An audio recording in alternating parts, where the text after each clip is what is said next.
What's up, guys? I know we haven't dropped any long form anime content on the channel, and obviously with the summer 2022 season, there's a lot of shows that we're talking about on the TikTok page specifically, and here on YouTube Shorts as well. I'm covering like 17 to 18 different anime this season. It's absolutely wild, but I had some time. Now that work's a little slow for me, I was able to watch the Quintessential Quintuplets. Now, obviously, it's kind of a harem rom-com story. I feel like it's more realistic than the others, which is why I liked it a little bit more than probably other harem style romance rom-com style shows. But in this video specifically, I'm going to be ranking the 5 Nakano sisters, obviously. And let me tell you, y'all are probably going to hate me after this list, but still, I am just, now that I'm like invested at this point, I still need to watch the movie. And manga, like spoilers, one, I don't read manga or anything, but I've heard and seen a lot of things. I know who wins, but still, this is just my personal list. Again, just me. You can like whoever you like. That's cool. But I'm going to be basing this off of a couple of things that people are going to be like, maybe he makes a point. Starting in last place at number 5, it's got to be Nino. I'm sorry. I know a lot of you guys are like, she's a tsundere. It's funny. You can like tsunderes. That's cool. There's a lot of great ones out there. She's just not a great one, okay? And she's very bold, and that's cool. But let me put this in a real life perspective. What would happen if a chick drugged a guy not once, but twice? Drug somebody. They just like made it so casual in the show. I'm over here like, you do that in the first episode of the show? I'm like, nah. Red flags going up everywhere. That's an absolute no. You're out of here. I'm sorry. You know what? By the end of it, I'm glad she had a good recovery. I just can't trust her. Not at all. Not after that, bro. That was so wild. Now, this one was kind of tough for my number 4, but number 4, I'm going to have to go with Itsuki. Now, I don't think she's horrible, and personally, I'm a foodie. She's a foodie. It's great. But in the show with Fuutarou and all that, she really wasn't bold as any other character. She didn't really express her emotions to him super well. Yes, they had their moments, and I think that's fantastic. She didn't take a lot of initiative. And that's unfortunate, because I think if she was probably a little more bold, she probably would have ranked higher on this list. Do I think she's bad by any sense of imagination? No. Is she the mom of the group? Yes, and obviously they have that whole scene in there too, which that whole thing was wild. I was like, sheesh. But do I think she's bad? No. Do I think she's good and deserves to win this? Nah. Now, number 3 on this list, Miku. Now, she is very quiet and soft-spoken and maybe not as bold throughout the series until the end. There's good development there. She actually expresses herself. She actually kind of gives a crap about Fuutarou a little bit versus, you know, some of the other characters in the show. But I just think with her attitude and the way she carries herself, even at the end there, she could have copped the dub so easily. She could have just, when she was like, I love that thing, oh, tell me more, I love you. And all the sisters are like, oh, and then he's like, oh, I already knew that. She was like, I wasn't talking about you. She could have easily copped a dub on that one. And it's unfortunate that she kind of like brushed it off. Do I think she's bad? No. It's just that ending kind of rubbed me the wrong way in season 2.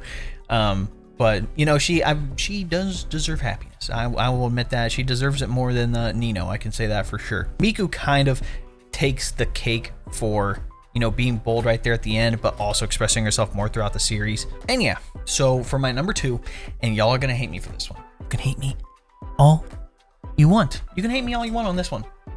Ichika. Ichika is my number 2. Now, I know the first thing you're gonna bring up in the comments, if you're gonna talk about this, is Ichika at the end did something really scummy and was really bad. Yes, I agree with you. Probably wasn't the best way to do that. And also the other sisters that were involved in that probably did not approach like the whole thing with it with the greatest attitude either. Like the whole thing could have been solved so easily. But also throughout the entire series, Ichika is the one who, number 1, has her life together to the most. Still gets the same grades as all of them. And guess what? She wasn't even there for half the study sessions because she's acting and doing all this other stuff. And then you hit season 2. And then guess what?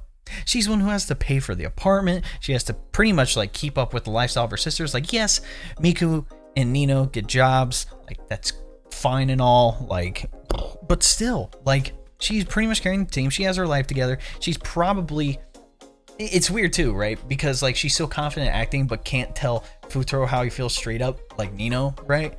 When it comes to their individual like one-on-ones, and I'll bring this up again, but when it comes to the one-on-ones with their dates or like whenever they hang out with them, she gives more of a crap about Fuutarou than Miku, Itsuki, and Nino. Like, whether it's throughout the series or in a specific part, whatever. Because I know, like, Nino at the end, we all understand she's like, oh my god, I like you now. Like, whatever. But when you look at all the one-on-ones, she's the one who gives a crap about him more than those three. And I think that's why I picked her. She has her life together. She likes him. That confidence. Like, I don't know what else to tell you guys. And now, number one. And obviously, it's Yotsuba. And in the manga, like, spoiler alert, by the way, 1, 2, 3, she's the one who ends up winning. Like, the entire thing, she's the one who gets married to Fuutarou. And for me, I feel like it's pretty obvious. And the main thing throughout the series that I see is that she is the one who's actually thinking about Fuutarou and how he feels the most. She's the one who I shouldn't even say relate to him, but she's the one who gives a crap about him, actually listens to his problems. You look at any of their one-on-one interactions, anytime it's a date, anytime they're just hanging out together, she is the one who's giving a crap about this guy. Like, it's so crazy. Because I swear to God, go look back at the show, and you go look at any of the one-on-ones, almost every single one of their sisters is kind of thinking about themselves and their problems and all this. And Yotsuba's like, how's Fuutarou? I understand it's so simple, but that's just what I saw in the series. Yes, she might not be the sharpest tool in the shed. Obviously, she probably has the worst grades out of all the sisters. But she makes up for that by, I think, embodying a lot of the characteristics that all the sisters have that are good. Like Ichika, for example. Like, Yotsuba has carried the team too. Maybe not financially, probably more emotionally and mentally. Like, she picks up on all these things. And it's so obvious why she wins. This is just my personal list. Again, don't send me death threats. In any event, guys, that is the end of the video. If you like what you saw, again, you can always drop a like on the video, subscribe to the channel, and then turn that bell next to notifications so you don't miss out on another video. Again, I'll be coming out with other long form content. Like, obviously, like I mentioned in the beginning of the video, I'm doing a lot of short form TikTok content that I'm also putting out here on YouTube Shorts as well. And then on top of that, also doing all the gaming content in the Twitch streams. Again, twitch.tv/ItsDaveTVGaming. That link will be in the description. You know, being in the Discord actively. Again, that link will be in the description as well. I'm coming out with more tech stuff because I've been getting a lot more keyboard parts. I think I have like 7 or 8 keyboards that I've built now, and I just need to show them off because I'm a real tech geek and I like that stuff.